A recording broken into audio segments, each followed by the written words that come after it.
So in this first video, we're going to animate a very simple bouncing ball, and then we're going to take live footage and composite it in there. So this series is a way to teach you basics of animation in Blender, as well as VFX. So on the screen here, I have Blender 4.0 open. You can probably use any newer version, but right now this is the latest version. And in order to get rid of this splash screen, I'm just going to go ahead and click in this the gridded area out here. So I'm going to click my left mouse button. Now, if you're completely new to Blender, there's a couple things going on here. You can see up at the top there's scene collection here, and within it, this is all of the objects that are in your scene. So this is our camera, our cube, and our light. If you want to delete an object from the scene, you can select it this way, and obviously we know it's selected because it has an orange highlight around it. Or in our scene collection, we can select the object there. So I have my cube selected. I'm just going to press the delete key on my keyboard. Let's replace it with a sphere, which is going to serve as our ball that's going to be bouncing. Now, if you hit Shift A or you go to Add here, you bring up this menu. And within it, you can see there's a option called Mesh. A mesh is essentially our 3D object. And what I'd like to add is a UV sphere. So I can select it this way, or I love hotkeys, Shift A, go to Mesh, and add a UV sphere. Now that our sphere's been added, if I scroll my wheel in, you can see that it's faceted. That means it has these hard edges. If I right-click on it, you can see I have these options, Shade Auto Smooth, Shade Flat. I'm just going to select this first one called Shade Smooth. And what that'll do is that'll render it smooth without those edges. Now, if you want to, you can right-click in the view and click your middle mouse in, and that'll deselect it. So if you left-click, you can select. If you left-click out here, you can deselect. If I click my middle mouse button in, I can rotate. Again, if I roll that wheel, my middle mouse out, it can zoom.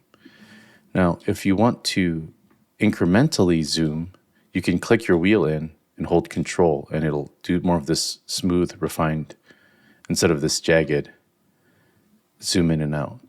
If you hold the Alt key and middle mouse click, you can get a snapping effect. If you hold Shift and middle mouse click, you can pan. So a lot of the times you're going to be holding Shift, panning. Now, if you want to focus on an object, let's say we want to focus on this light, notice as I'm rotating, it's rotating around the center point, which is the sphere. If I select this light and you go up to View here, you can see that you have this option called Frame Selected, or it's the period on your numpad. Now, this is important because if you're using a MacBook which doesn't have a numpad, which is the number pads on the side, the accounting pad that you'll hear it called sometimes, you'll be missing this option. But with that selected, you can see here that now we're rotating by clicking the middle wheel in around that option. If I select the camera and I press the period on my keyboard, you can see now we're rotating around this object here. Okay, let's go back to our sphere here, and I'm going to press the period key on there and then zoom out a little bit. You'll notice this grid here. What I'd like to do is bring this sphere above this line. Now you can do that in a couple ways. You can eyeball it by clicking this, and then in the corner here you can see we have our view. I call it the view axis locator or view axis controller because from a different 3D application. But if I click, for example, this minus Y here, which is a screen dot, you can see it snaps to this profile view.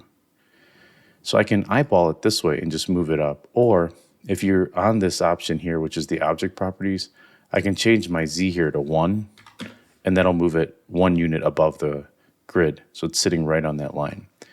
The problem is whenever you're animating, you want to create a center or position in this world that you animate from. So for example, notice that I typed 1 from 0 here and it moved it above the line. Now I'm always going to have to be like, well, if I want to make it go up 1 more unit, I have to type a 2 here. So something that you can do is you can freeze the transformation of these location, rotation, and scale so that they equal 0. So the way to do that is you can, with the object selected, hit Control and A as an apple. And under this location section, if I click that, you'll notice it now turns to all zeros. And now this is my new starting point or position in the world.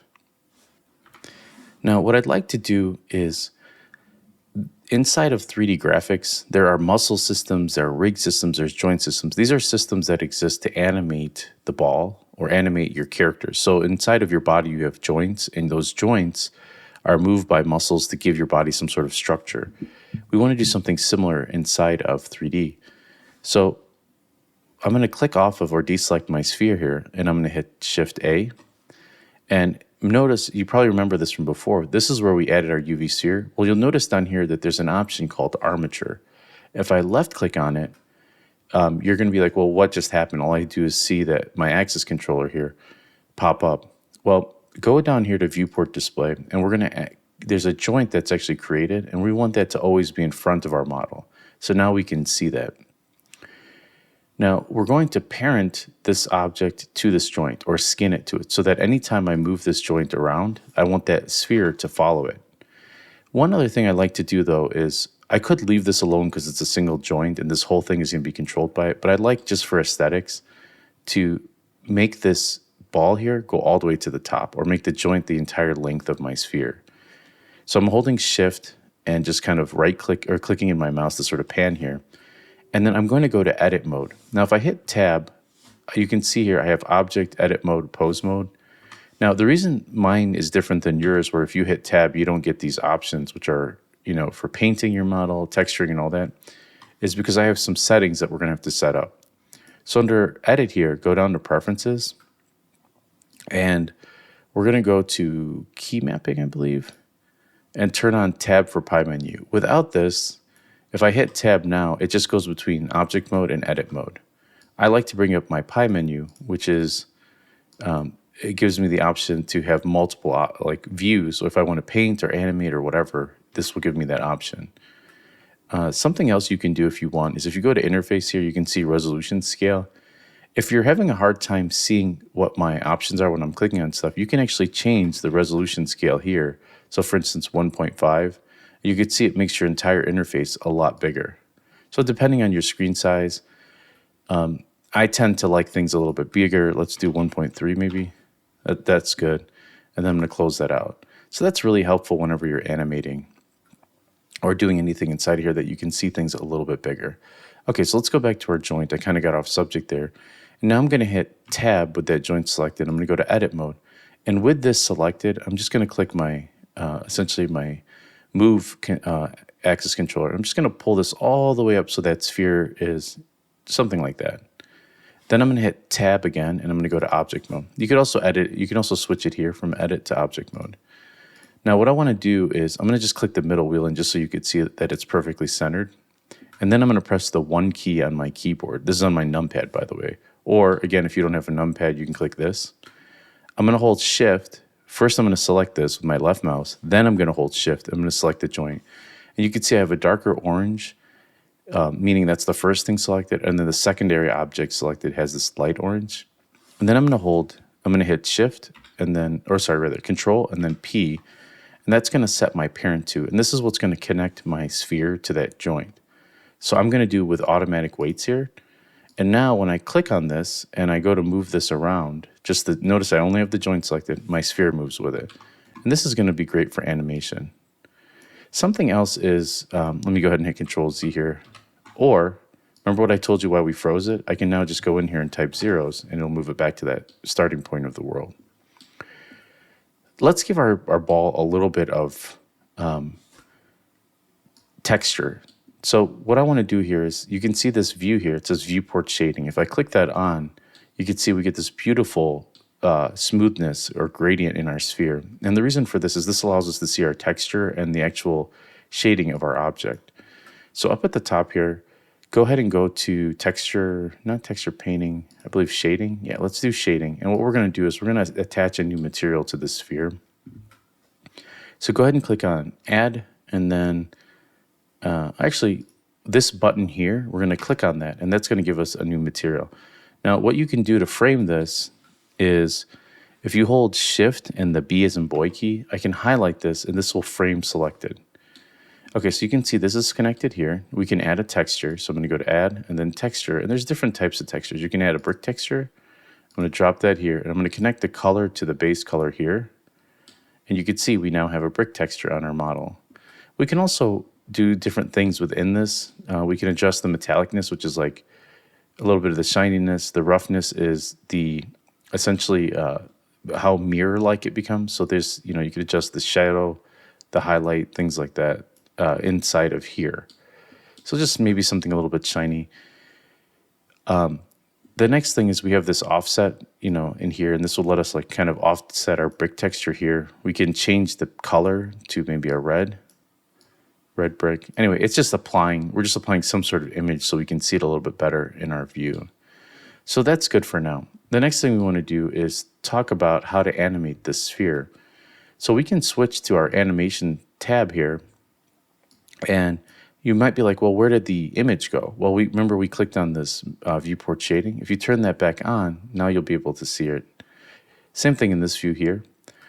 So down in our animation view, which is pretty nice, we have a timeline down here where we can animate things. So this is actually our dope sheet. If I click on this, I can switch to different views. I can also switch this to different animation tools. So for example, like there's a dope sheet, but what I really am interested in for now is the timeline. And if you click, you'll notice here that you can switch between these by hitting Shift and F12, and then Shift and F6 will switch between these. So we're going to be using the graph editor later. So, oops, let me undo that. So for example, if I'm on timeline and I hold Shift and F6, you can see it change this view into the actual graph editor. But if we go to 3D view, now you can see we're back here. So if I'm down in this view and I hit Shift and F6, you can see I can switch between the different views, like the timeline. If I hit Shift and F12, we can go back to our timeline here rather, and then Shift F6 takes us back to our essentially our graph editor. All right, so here we are back in timeline, which is what I'm really interested in. So let's go and start thinking about, well, how do we animate this? Well, on frame 1, I want this ball to be on the ground. So inside of our location here, and notice here's our z-axis. Let me go ahead and just close this out for a second, and I can hit T to expand this. And if it's easier than hitting this little arrow thing here, you can just hit T. I'm going to grab this move constraint here, and you remember, if we go on our z-axis, our ball goes up. What I want to do is, just for cleanliness, is I'm going to key just this axis here. So I'm going to right click here, and I'm going to do insert single keyframe. So what happened is that locked this position in here. Now I'm going to go to frame 31. So let's change the ending frame here to 31. And then I'm going to grab this little guy here and then bring it all the way in so we can focus just on this area. And then I'm going to move this all the way to 31.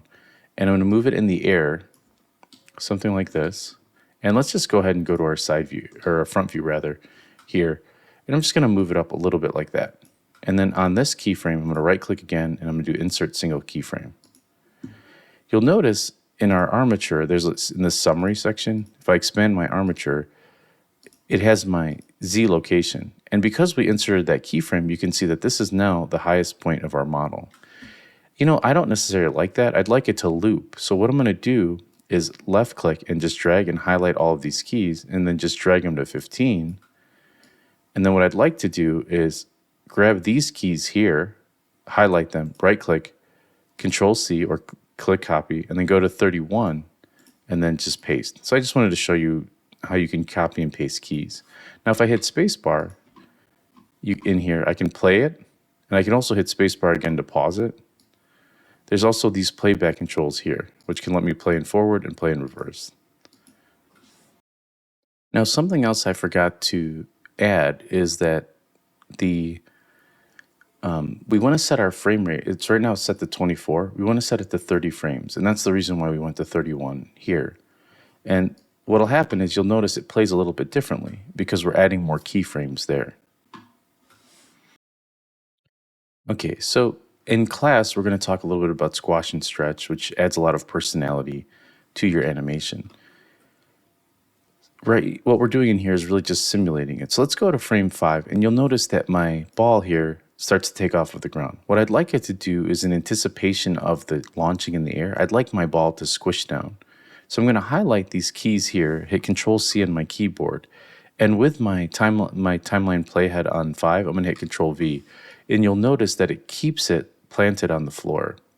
Now what I'd like to do on 0 is, let's go ahead and open this up. Now this also shows our transform. Like if you recall before, we have our transform here.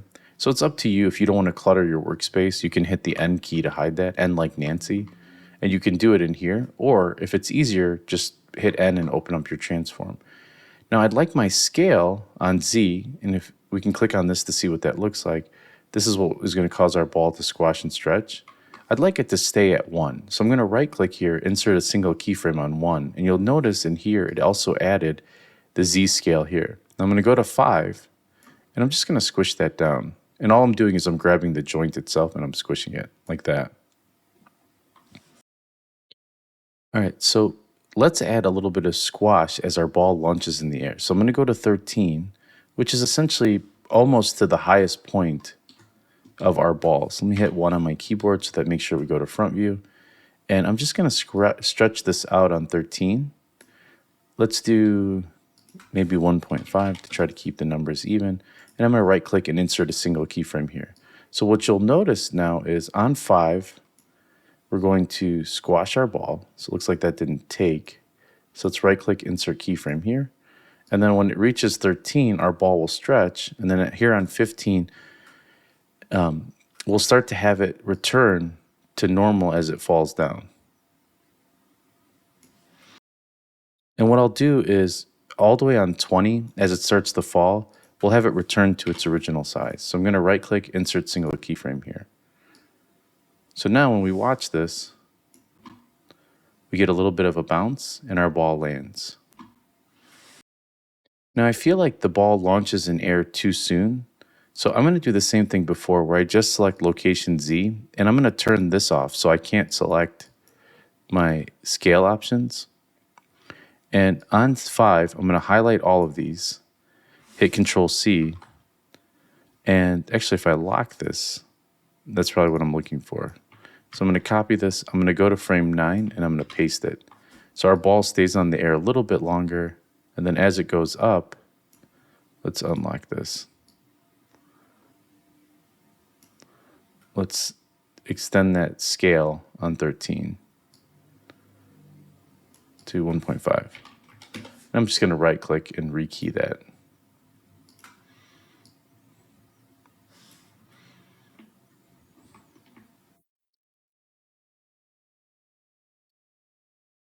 There we go. It looks like it was already keyed. When I checked this off, it froze the animation. So we have it holding a little bit longer. There we go. And that having it do that on 9 had it almost fully, back to, it has it come back to almost normal before it extends out. Now, earlier I mentioned the graph editor, and the reason for that is because if we want our animation to look more poppy. Now, if your graph editor looks a little different, you can adjust the scale by playing with these handles here, and you can move them around. If you hit Shift and B, you can also zoom in on a specific section. I think it's called box zoom or box select. Now, I'm going to expand these out. What I'm interested in is, for instance, the location Z. So I'm going to hide my scale for a second. And what I'd like this to do is as my ball is in the air, I'd like it to hit a little bit harder. So these handles here allow us, and I'm just left click to drag and then moving these handles. They allow us to control essentially the way our animation functions inside of our view or the way our animation looks in our view. So notice this is like our little ease and our location as it smooths up to the highest point, which is here. So this curve is visibly what's happening inside of here. So if I want my sphere to hit a little harder, instead of, see how it just kind of floats down, I can adjust these curves. So I'm going to select all 3 of these curves, and I'm going to right click, or I'm going to hit V rather, V as in Victor, and I want to break these handles. So I'm going to turn them to free. And what I can do here is this curve here is the launch point. So if I move here, you can see what I'm talking about. I can actually adjust the height position. I'm just going to grab this little black dot. This is the other side of the handle. I'm going to pull that up. And what you'll notice is it'll fire off a little bit harder. So I'm going to hit spacebar here. See how it like, boom, pops up? Same thing here. I'm going to grab this little handle here and I'm going to do something like this. And notice it's adjusting that fall and it's going to hit hard. So let's go ahead and hit spacebar. Boom. Now something else I can do is I can actually move this so that it's even. So somewhere around 20, bring these in and just really adjust the quality or the looks, let's say 19 of that pop. So let's hit spacebar and you can see now it moves a lot more naturally. And when I did that, I also adjust the position of that keyframe. So if I go to my timeline here, notice now that's all the way over here. And then this is actually, if I select this, this is my location. These are my scale keys. So I can actually grab these and just position them right next to it. And then it'll all fall together nicely. So if I hit spacebar here, you can see now we have like a nice little, it feels like it has more weight, more like a rubber ball. All right, now what we want to do is, since we're going to have our ball, and maybe in the VFX shot, we'll have like you standing there and then you look around or something for your class assignment. We're going to have the ball move essentially across the surface here. So we need to add some rotation. On frame 0, or 1 rather, right click on the rotation of Y and do insert single keyframe. Now if I click this little guy here, this is our rotation handle. And if I move this, this is our Y axis. So if I left click and I move this around, this is the way we want to rotate it. And then the same thing, because our ball isn't moving on 9 yet, it's just launching off the ground, I want to right click and insert a keyframe here, making sure that's at 0. Now I want the ball to fully rotate. So if you see as I move this around, in order to achieve that, we need to go 360 degrees. So I'm going to move this to frame 31, and I'm going to change this Y to 360, and I'm going to right click and insert a single keyframe. Now let's hit play to see how this looks. You can see our ball spins like that, or rotates like that. And really, it's just mostly doing it as it's in the air before it lands. Boom. Now, something that we can do that's actually a lot better is I'm going to hit Control Z to change this. Insert this keyframe on rotation on the joint. So I just went back 3 and just make sure these are no longer yellow. So what we can actually do is select the ball itself, and then on rotation Y, insert a single keyframe here, then go to 9, insert a single keyframe here, and then on 31 on our ball itself, we could change this to 360, and then right click, insert a single keyframe here. And what you'll notice is now the ball rotates on its center axis and not on the bone itself. So it's either way, it's whatever your preference is. All right, so I'm going to hit Shift F6, I believe, or if we go in here to do our graph editor, and what I'd like to do is with the sphere selected, you should only have one line or one curve. And what we're going to do is, instead of it being so swimmy, we're going to do a linear or straight shot to give it a hard edge there. So you can hit T as in Tom, and then we could do a linear interpolation. So now you could see that as it goes straight, it just goes, it's smooth. There's no ease in or ease out.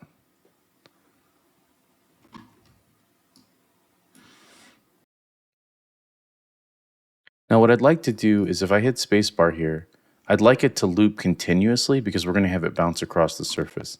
So go ahead and select your joint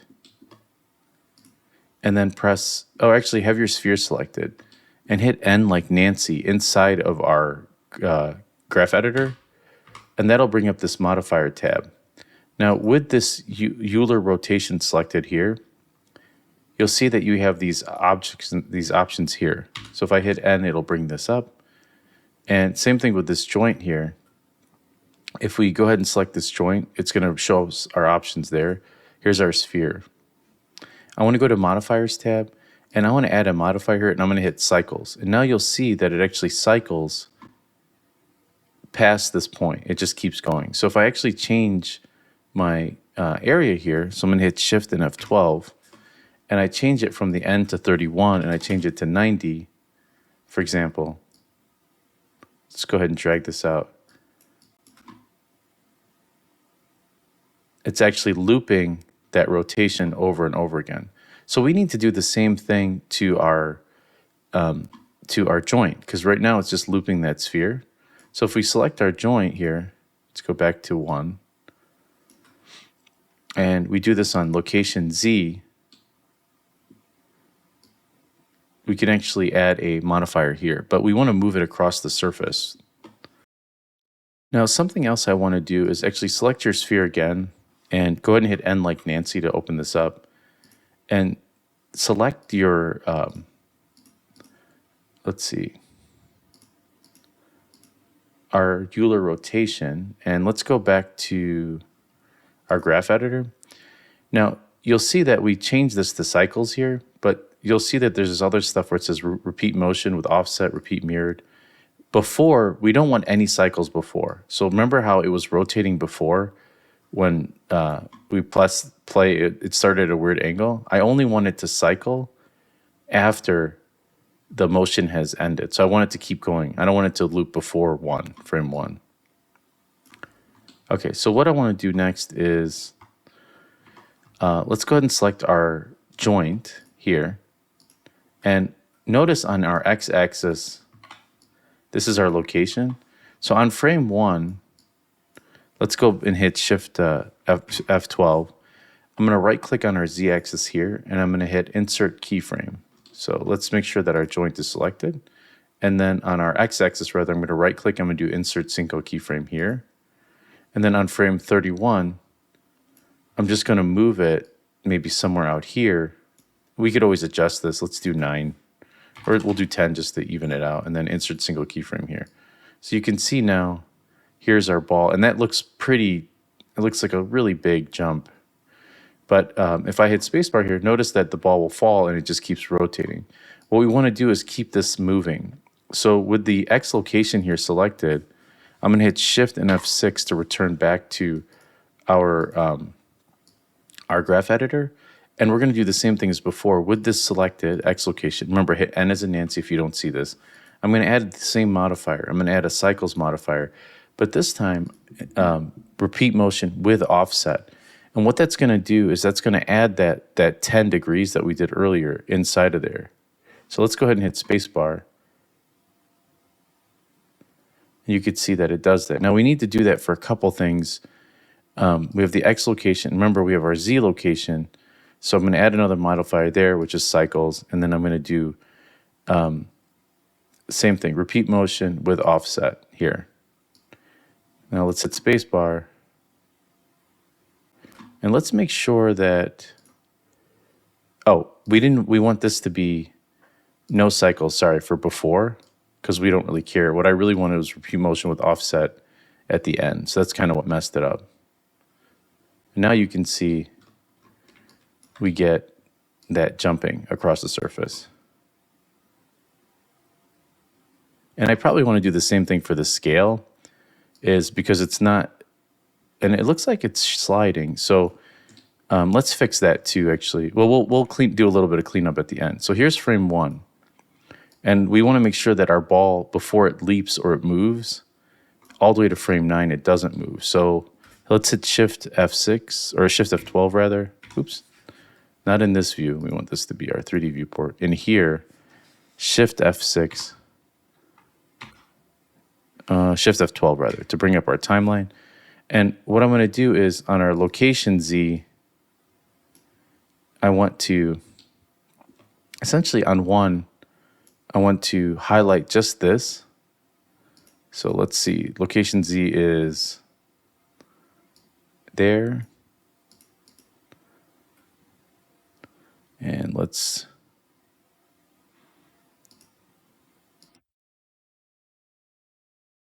make sure our joint is selected. Let's copy that. Let's go to frame 9. Let's paste it. Let's turn these back on. Oh, you know what? I'm sorry. I did the wrong one. I did Z location. I wanted the X location because X location is what makes our sphere move across the surface. So let's turn these back on. There we go. So let's turn these off.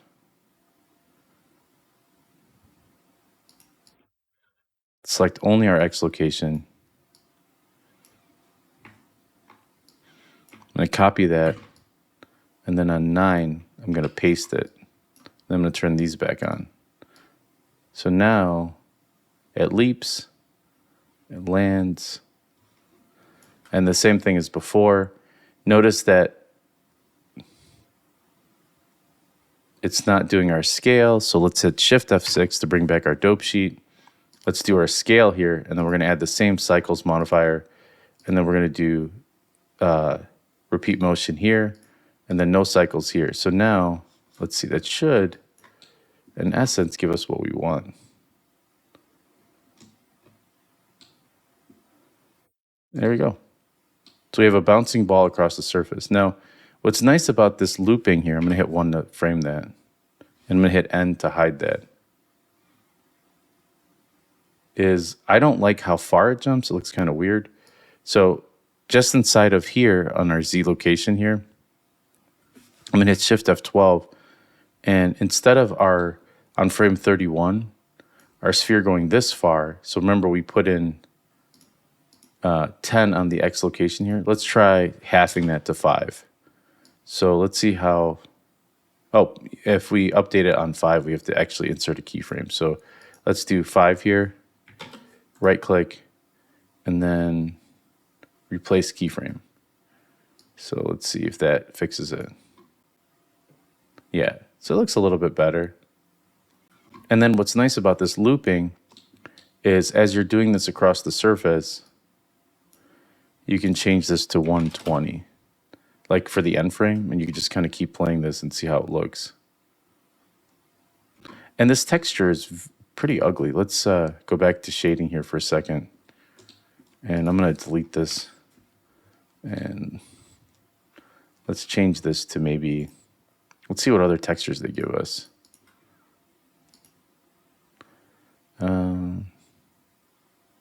We could insert our own image, but for now, we'll just do this default checker texture. It's probably a little bit better. Then let's go back to animation here. Yeah, that looks a lot better. And you could also go in here and go back to shading, and you can adjust this color too.